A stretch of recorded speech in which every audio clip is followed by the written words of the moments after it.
Hi, this is Justin Coletti of Sonic Scoop, and today we are talking all about that bass, no treble. Yes, we are talking about low end and getting your low end to sit right. This is one of the hardest parts of audio, whether you're recording or mixing or producing or mastering. It's one of the hardest parts to get right and one of the most essential parts to get right. I've got a handful of great tips for you here that I really think are going to transform the way that you approach low end. And no matter who you are, I think you're going to come away with at least one new strategy from this. And I'm saving the best one for last, so be sure to stay tuned. Quick shout out to our sponsors for this episode, Soundtoys.com, making some of my favorite plugins, Eventide, making some of the most interesting hardware and software effects, and my full-length courses, Mixing Breakthroughs and Mastering Demystified. You can get them together in the Mix and Master bundle, which is a good way to go. Enough of that for now. We'll talk about that later. Let's get right into this thing that pains so many of us. It is the reason for car checks, for headphone checks, for the I just need to check this mix in one more place, the low end. And there is a lot of reasons that low end give us so much trouble. And one of the biggest reasons is a lot of us have deficiencies in our room. I'll talk about that in a minute. Some of us may have deficiencies in our speaker setup. I'll talk about that too. But even if you get your room and your speakers working really well together and you're getting a lot out of them, you're still going to have trouble potentially mixing the low end because it's easy to make really bad decisions regarding the low end. Okay, so a couple quick things here. One good way to deal with low end if you're in a compromised environment is to listen on smaller speakers that actually don't put out a lot of low end. And this is counterintuitive at first, but it's one of the reasons that the Yamaha NS10s and the classic Auratone Super Sound Cubes are so popular. Neither of those speakers put out much of anything below 100 hertz or so. And they're pretty free of resonances, which is good because they have a nice closed cabinet design. So any low end that you are getting is relatively resonance free. But one of the reasons they're so popular is because they kind of take the low lows out of the equation and they force you to mix in a way and make, production decisions in a way where you're not going to just be thinking about the subbiest subs when it comes to low end. Instead, you're going to be making decisions around, say, your bass instruments and your kick drum-like instruments that force you to think about how are these instruments speaking in the mid-range. Because one of the big things about getting your low end to sit right is getting the mid-range of your low-end instruments to sit right. A lot of people say, I want to hear more bass guitar, or I want to hear more kick drum. So they go down and they try to boost a low bass frequency. There's a couple of problems with this. One of them is boosting frequencies down there might not do a lot of good to a lot of your audience who are listening on earbuds or listening on their phone, with just the speaker, not even earbuds in there, or they're listening on their laptop or they're listening on inexpensive speakers that aren't putting out frequencies of 100 hertz and below. So you really want to make sure that your low-end instruments can still be heard and still have some articulation, even when people are listening on compromised systems. That's one of the big reasons that you don't want to only focus on the low end when you're mixing or recording low-end instruments. You also want to think about how they're speaking in the upper registers. This is so huge because even when you are on a great big system that can put out those low lows, having the mid-range of your low-frequency instruments work right is essential. If you get this right, you're going to draw attention to those low lows. And your ear really does hear and get a sense for detail in the mid-range better than in the low frequencies. So if there's a little mid-range nugget to go along with a low frequency impulse, it can draw attention to it and clarify what's going on in the low frequency. So rather than your low end sounding indistinct and kind of amorphous, once you've coupled it with a mid-range edge that sits along with it, you're bringing clarity and definition and intelligibility to the low frequencies that are there. In many cases, to make your bass guitar, your bass synth, your kick drum stand out more, it's not about boosting the low end below 100 hertz. It's actually about boosting an appropriate frequency further up. You've probably heard about this to a degree with, rock kick drums already, if you've ever worked in that idiom, where adding a little bit of presence on top of that kick drum will often do so much more for getting that kick drum heard than boosting the very bottom end of that kick drum. So it's very common in a lot of genres to boost 4K, 5K, something like that on a kick drum. Could be 3K, could be 6K. There's no rule about it, but that upper mid-range nugget will often help a kick drum stick through. It depends on the aesthetic you're going for here. If you're looking for a very tight, contemporary, heavy metal kick drum sound that'd be appropriate for speed metal or something, it can actually end up having a sound where you're sucking out a lot of the low mids. And it wouldn't be uncommon to suck out a ton of, say, 250 hertz and 500 hertz out of that kick drum and put a pretty significant boost at 2K, 4K, 5K, and really focus on getting the kick drum to kind of have some attack and really kind of cut through and compete with guitars and other elements. Don't take these frequencies as gospel. It could be exactly the wrong thing for the particular mix and particular sound that you're working at. But that idea of first getting that mid-range balance right and then checking out what's going on with the low end can be a good way for a lot of people to work, especially if you're in a compromised environment. Another big common trick for getting something to stick out is, this is super common for, say, bass guitar or even bass synth, and that is maybe to create a parallel track. Super common among people mixing bass. You have, say, a bass DI. You might have a parallel bass track that's really, really compressed, maybe even has some distortion, and maybe really is only focused on adding some mid-range. It's really important to create this kind of bass malt, I would call it, in context. Because here's the thing, if you're doing this technique properly on something like a bass guitar, it could and potentially even should sound terrible in solo. Like, it's probably going to sound like a fuzzy, distorted bass with this weird fizzy thing on it, and it can sound grainy and awful. But then all of a sudden you bring everything else into context in the mix, and you don't hear all the fizz. You hear the low end with some definition. And this is, again, a huge principle when it comes to getting your low end instruments to stand out. Don't always be thinking about boosting the low end. Think about boosting some of the articulate frequencies in that instrument that's going to make your ear notice what's going on in the low end. A lot of people actually go about this completely backwards. They end up with mixes where they feel like there's not enough low end in their mix and they're just not hearing enough low end. So they add a sub to their room, or they're doing things to try to get more low end in their mixing environment. But this can be a mistake, because one of these master tips I want to give you to understand is that your mixes, to a degree, will sound like the inverse of your speakers. So if you want to have mixes with a lot of big jam and low end, you don't want to hear a lot of big jam and low end necessarily in your room. You don't want to be having an overabundance of low frequency while you're making mixing and production choices. Because if you do, the end consumer is going to hear very little low end. Because you're jazzing yourself up with so much low end, you're not doing enough to make sure that the low end really can be heard across speaker systems. You're hearing big jam and low end, so you're like, the low end's good. No, if you have a lot of low end in your room, excessive low end in your room, your mixes are going to end up bass light. And also the other way around, if you can't hear your low end, you might overcompensate and overboost your lowest frequencies. And this brings us into our second big tip for today, which is, don't boost what you can't hear. I know this is a little counterintuitive. I just said a minute ago that you should think about doing some mixing on small bass light speakers, and that could help you because it's going to make you think about the mid-range of your instruments. But if you are doing that, if you're mixing on NS10s or speakers that don't have a lot of low end in them, don't make the mistake of boosting 60 hertz on everything because you feel like you should. If you're boosting in the subs and you really can't hear that boost, as a general rule, don't make it. As a mastering engineer, I will say that one of the most common things I get on tracks that come through is an overabundance of low end, particularly on kick drums, under, say, 100 hertz. Maybe there's a big hump around 60 hertz or 70 hertz or something like that. And in many cases, they'll come from a mix engineer overboosting one of those frequencies. Very common thing to deal with at the mastering stage. And this is often one of the very first things that mastering engineers look to address. When I first started mastering at Joe Lambert's studio, I sat down with Joe and got a sense for his process and really kind of watched him work and had him explain to me how he goes about it. And what he always starts with is the low end. With a very simple shelving filter, he'll go in there and say, do we have too much low end in this track, or do we have too little? Do we need to add low end, or do we need to decrease low end? And a lot of the time, the mixes will come in and there'll be just a little bit too much low end going on that's kind of muffling other things.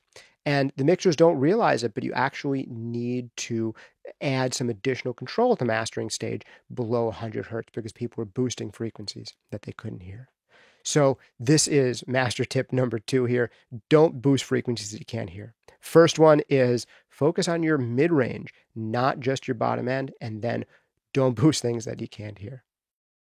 Fortunately, tip 1 here, rule 1, gives you a lot of leeway to boost other things, which leads us to tip number 3. Tip number 3 should actually probably be tip number 1. It is make sure the low end in your room is as good as it can be. The reason so many of us have problems mixing low end is because we're in environments where we really can't hear what's going on in the low end. And if we could make much better decisions, or at least start learning how to make much better decisions. So one of the first things that you want to do here is get your speakers into a good position in your room. This is an overlooked part of setting up a studio. I actually just did a long video, kind of long masterclass workshop on just proper speaker placement, because this is huge. Even before you put acoustic treatment on the walls, just getting your speakers into a good place in the room, or even more importantly, explicitly, getting them out of bad places in the room can really help your low frequency response and really help you get rid of nulls and dips in your room. I don't have time right now to go through all of the principles of proper speaker placement with you, but I will link to that video. Maybe it'll show up somewhere right here, right now, and also in the description. Definitely something you want to check out. One thing you definitely want to avoid is loading your speakers into corners. You're going to have a lot of low frequency problems that way. But another thing that can be bad, but isn't the end of the world, is if your speakers are too close to the wall. If you have your speakers too close to the wall, you will get a kind of shelf EQ. So if you have speakers really close to the wall, you get a low frequency boost out of your speakers. This is a bit of a problem because, again, if you're hearing too much low frequency in the room, you're going to end up with bass light mixes and you're going to drive yourself crazy and you're going to have a lot of problems. However, this is a relatively easy problem to fix with EQ, and that's why so many speakers have a little shelving EQ on the back of them. It's to deal with the fact that, hey, if you're in a small room, speakers end up too close to the wall, you've got a little too much low frequency buildup, hey, use that shelf EQ. So the shelf EQ is on your speakers for a reason. Almost any pair of speakers has some kind of shelf, and it is for that reason. If you have bass light mixes, too much low end in the room, because your speakers are super close to the wall, say, under a couple of feet from the wall, that's something to look at. If your speakers are further out, you might have room modes and nodes, dips in particular frequencies. But a big thing to do is to get them into a good place where you have a minimum of these dips and nulls in the room, and then add some acoustic treatment. This is some of the best money you're ever going to spend in the studio. If you don't have the money to spend, there are great DIY plans out there for acoustic treatment. You're going to need, if you're doing broadband absorbers like I have on most of these walls, you're going to want the really thick stuff, like 6 inches thick in your corners, can actually start to help you with some of the low frequencies. So getting your low end under control with both good speaker placement, good choice in speakers, and a little bit of acoustic treatment to help you out, that's going to be huge in helping you make decisions. But like I said at the outset, even if you have a great acoustic environment to work in and a great set of speakers to work on, there are problems that you're still going to need to work to solve. Just because you hear the problem doesn't mean you know how to fix it yet. So I'll give you 2 last things, and I'm saving the best one for last, so stay with me. One of them is one of the biggest problems that people have with low end, particularly when you're dealing with live musicians, not just electronic music, is consistency in the low end. And this is huge. Particularly if you're working with a lot of beginner or intermediate drummers, they might be a little bit inconsistent with their kick foot. They might get a little happy on the kick drum on the first beat of every measure, and it might be too much kick on, say, the very first beat in each bar. Or maybe when they start a new section, like, oh, the chorus is here, extra loud kick hit. And you'll start to notice some of these dynamic inconsistencies with drummers who haven't been in the studio a lot. They don't really have a lot of control over the dynamics yet, particularly in their cymbals and the kick drum. That seems to be the hardest part for a lot of newer drummers or even intermediate drummers to get right. So what do you do about that? There's a couple ways to go. One, compression and Parallel compression can help you in particular. This can be extremely useful. I talk about parallel compression a lot. It's a really fun and easy way to get more consistency out of a drum kit without getting all the artifacts that you might get from applying a lot of compression to the main stereo drum mix. If you put compression across the whole drum kit, things can get a little bit funky because when that super heavy kick drum hit comes in, it's pulling down the cymbals more on that hit. So it's changing the tonality on that hit instead of changing the dynamics once you're compressing it. Parallel compression can help you get around that a little bit. Another thing to do that's very popular these days is sample replacement. But rather than just go sample replacing everything and finding a new, even better kick sample, there are two things I want you to think about here. One is think about layering, finding samples that blend with the organic sound of the kit if you're working in a rock or pop genre that uses an acoustic kit. And even better yet, not just layer, but you could potentially layer things with your own samples. This can be a super useful thing to do, especially if you're in a recording session with a drummer where you get a sense that their kick is a little bit uneven. You can take samples of that drummer right there in that studio, get a few quarter note and half note and eighth note kicks just recorded separately by themselves at the end of the session. Now you have your own samples that you can fold back in under their kit. And the beautiful thing here is if you got a tone that you really like, you're not necessarily changing the tone. You're just giving a little consistent level of support to the entire track. So you'll get more consistency that way. A little bit more of an advanced tip here is you would duck that support on those heaviest, most overemphasized kick hits. So let's pretend you have a drummer. Again, he's just hitting things too heavy foot on the down beat or on the first beat of every section. Well, when that hit comes along, you just put in less of that supporting sample. And in all the other hits, you put in some more of that supporting sample. And that is a great way to get some of the support and beef and consistency of a sample without radically altering the tone and without getting some of the sacrifices that you would get from pretty heavy compression. And you can even automate this with a sidechain compressor. Here's an idea for you. Instead of having to automate it manually or with copy and paste, you can have a compressor on your supporting samples and have that be triggered by your main kick drum. So whenever your main kick drum gets too loud, instead of compressing that main kick drum, it'll just turn down the supporting sample. And this will help you get really, really consistent kick drum hits without too much of the artifacting that you'd hear by trying to directly compress your main kick drum track. A really sneaky and, dare I say, ingenious solution to this problem. Okay, and our last big tip here is, this is like the master tip to low end. This is one of the biggest things I've ever encountered. And it's one of those things that every single mixer who mixes really well figures out and does right. At some point in their career, they figure this out. And that is that only one element can be the lowest one in your mix.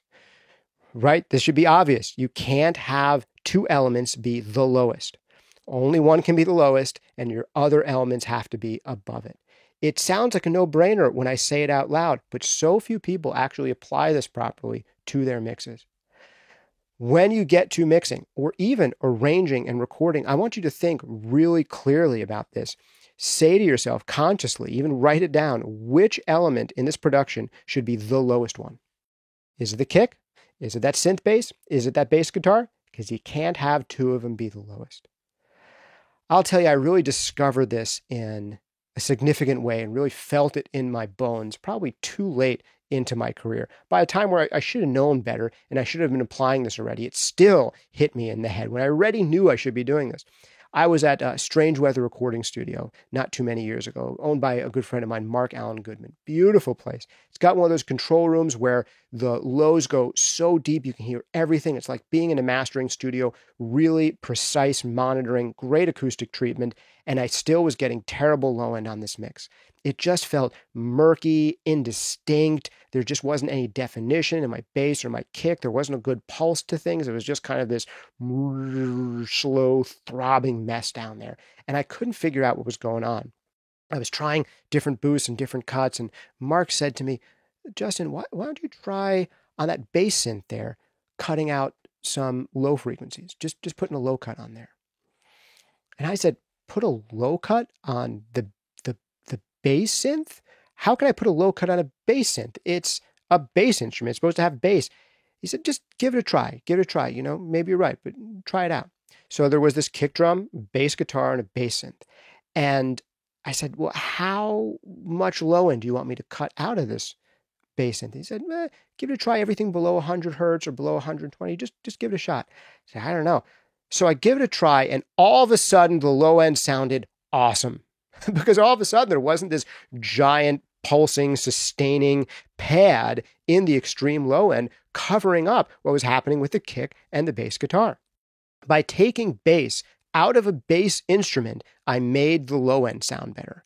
Wow. So in this mix, there were 3 different elements: a kick, a bass, and a bass synth. And only one of them can be the lowest. And the other 2 have to sit on top of that lowest element. And instead of the bass synth needing to support things by adding extra sub, it just supported kind of the outline of the bass line with a little bit more mid-range and upper bass added to it. But all of a sudden, I had all this room down there where the kick and bass spoke beautifully together. And all of a sudden, you were grooving, you were bobbing your head. The low end came into focus. In most situations where you're going to run into this issue, say you're just going to have one kick and one bass to make it simple. You have to figure out, should the kick drum be the lowest and the bass sits on top of it? Or should the bass be the lowest and the kick drum live on top of it? This is one of those key kind of eureka things that when you figure it out, you really get through your head and you really start applying it to every mix you start working on, everything starts getting better. It is, in fact, one of the 5 key habits that I think every great mixer does. And what you might find, surprisingly, in many cases, is that in some of your low-frequency instruments, you can actually get rid of some low-frequency content, whether that's with a shelf, maybe taking some low frequency out of a bass, or whether that's a low cut, taking some lows out of a bass or a kick drum. But just remember, this is one of those master tips where really every great mixer does it at some point. And that is figure out what should be the lowest element in your mix. Should it be your kick drum or should it be your bass guitar? Should your kick drum be on the bottom with the bass guitar sitting above it, or vice versa? And if there's multiple low frequency instruments, you got even more decisions to make. But you want to stop things from fighting with each other down there. And you want to have each region of your bass frequencies be owned by a specific low frequency instrument that has dominance in that area. How do you decide which one should be the lowest, the kick drum or the bass? Well, I can go into more details on that. And I do. I just put out a new free workshop that you can check out. It is a half hour with me where we talk about 5 of the biggest, most important habits that every single really great mixer applies to really every single mix. And this is called for me studying the work of so many great mixers and producers and engineers and finding the commonalities. And this is one of them. Check out that free workshop. I will put a link to it in the show notes and in the description, or you can check it out at sonicscoop.com/mixhabits. That's sonicscoop.com/mixhabits, and you will get 5 of the habits that every one of the greats is putting into their work. 5 habits that you can adopt right now to really change for the better and permanently your entire approach to mixing and record production. And this is tip number 2 in there, where I go into some more detail on picking which one should be the lowest frequency element in your mix. Well, wow, we have covered a lot of ground. I hope this has been useful for you. I hope you're coming away with some good stuff from this. How could you not? I think this was a pretty good episode. Let me know. Did you make it this far? Tell me in the comments below if you're on YouTube, if you got this far. Shoot me an email at podcast@sonicscoop.com. I read every single one. Remember to like and subscribe. And if you're on YouTube, hit that notifications bell so you're alerted whenever a new one of these episodes come out. If you're listening to the audio version of the podcast on iTunes or the like, if you have a moment to leave a positive review, hopefully a 5-star review, just an honest review, that will be fine. That's all that I ask for. If you can leave me an honest review on iTunes or any of the other podcast services, it really helps this podcast get heard by more people so that we can have more good audio in the world. So please help me out in that.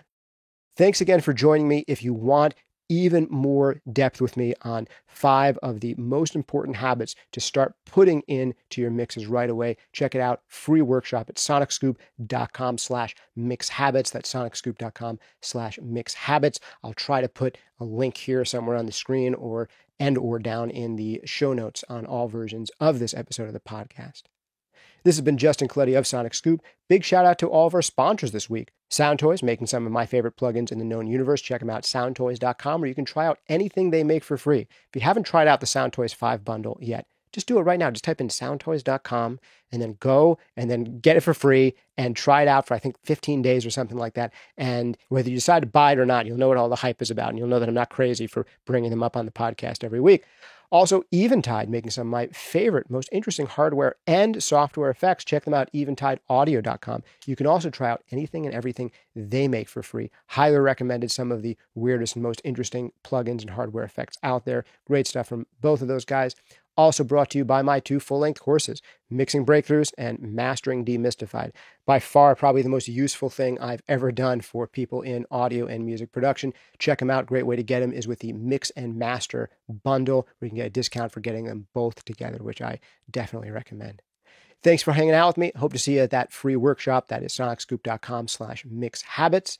Thanks for hanging out with me. This has been Justin Colletti of Sonic Scoop. See you next time.